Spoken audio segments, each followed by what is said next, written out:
Dear students, इस online class में आप लोगों का वेलकम है। ये हाई स्कूल यानी क्लास 10th का अंग्रेज़ी का क्लास है।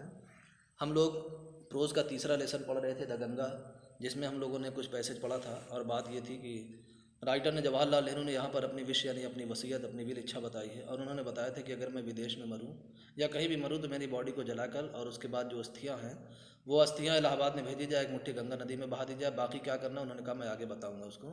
एक बात ये कहा था कि कोई भी भाग, कोई भी हिस्सा उसका बचाकर रखा नहीं जाना चाहिए, यानी रोका ना जाए। जैसे मैं बताऊं वैसे ही मेरी अस्थियों का किया जाए। अब आगे बोलते हैं कि my desire to have handful of my ashes thrown in the Ganga at Allahabad has no religious significance. Writer ने जो कहा कि मेरी एक मुट्ठी राख को गंगा नदी में बहा दिया जाए, उन्होंने कहा कि जो मेरी ये डिज़ायर इच्छा है, तो कहा कि इसके पीछे कोई धार्मिक महत्व नहीं है।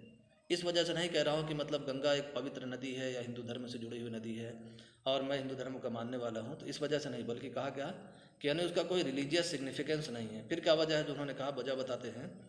बोलते हैं so far as I am concerned, कहा जहाँ तक मतलब मेरा संबंध है, और लोगों की होगी लेकिन अपने को कहा I have no religious sentiment in the matter. उन्होंने कहा इस मैटर में, इस मामले में कोई जो है वो रिलीजियस धार्मिक फीलिंग मेरे अंदर नहीं है। सेंटिमेंट का मतलब भावना, कोई रिलीजियस सेंटिमेंट नहीं है।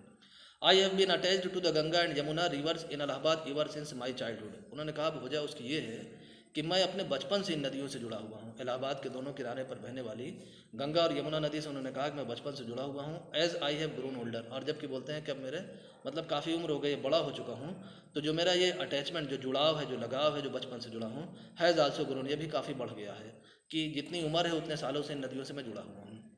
इसलिए नदियों को एक मतलब उनसे एक अपनाइत है। और I have watched their varying moods, और कहा कि मतलब इन नदियों के किनारे इस शहर में रहकर मैंने इनके वॉच्ड का मतलब होता है देखना, वेरिंग मैंने बदलते हुए मूड्स को मैंने देखा है। जैसे सीज़न चेंज होता है, जैसे मौसम बदलता है, वैसे मैंने इनके बदलते हुए मूड को देखा है। And have often thought of the history, और कहा अक्सर सोचा है उस इतिहास के बारे में, एंड मिथ और उन कल्पनाओं के बारे में, एंड ट्रेडिशन और उन परंपराओं के बारे में, उस सॉन्ग एंड स्टोरी, उस सॉन्ग के बारे में, उस कहानी के बारे में, that have become attached to them, जो इन नदियों से जुड़ गए हैं, थ्रू द लॉन्ग एज, और सदियों से जुड़े हुए हैं, and becomes part of their flowing waters, और इस नदी में बहते हुए पानी का एक हिस्सा बन गए हैं। तो कहा वो सारी कहानी, वो सारे किस्से, वो सारे गीत जिनसे जुड़े, वो सारी परंपराएं, तो कहा सबको मैंने देखा है और सबको मैंने महसूस किया है बहुत अच्छे से।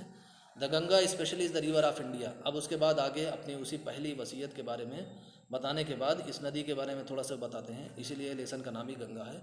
बोलते हैं कि ये जो गंगा नदी है ये स्पेशली इंडिया की रिवर है। बहुत सारी नदियाँ हैं लेकिन ये स्पेशल रिवर है। बिलव्ड ऑफ हर पीपुल, ये अपने लोगों को यानी इंडियन पीपुल को बहुत चाहती है।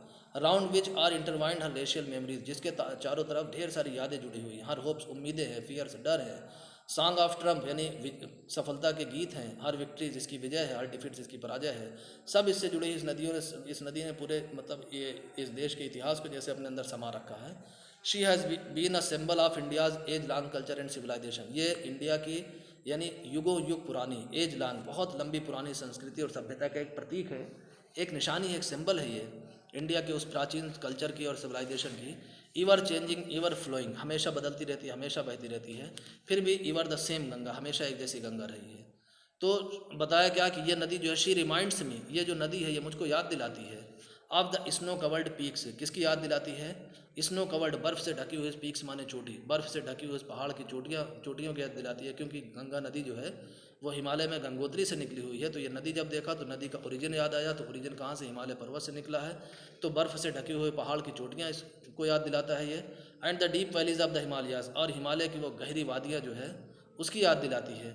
Which I have loved so much, और कहा कि जिससे मुझे बहुत ज़्यादा प्यार है।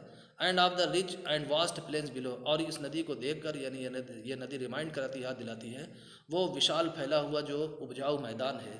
Where my life and work have been cast, जहाँ पर मेरी ज़िंदगी और मेरा काम फैला हुआ है, बिखरा हुआ है। अब आज की वीडियो में हम लोग सिर्फ यहीं तक पढ़ते हैं, अगला जो है हम लोग कल इसको पढ़ेंगे।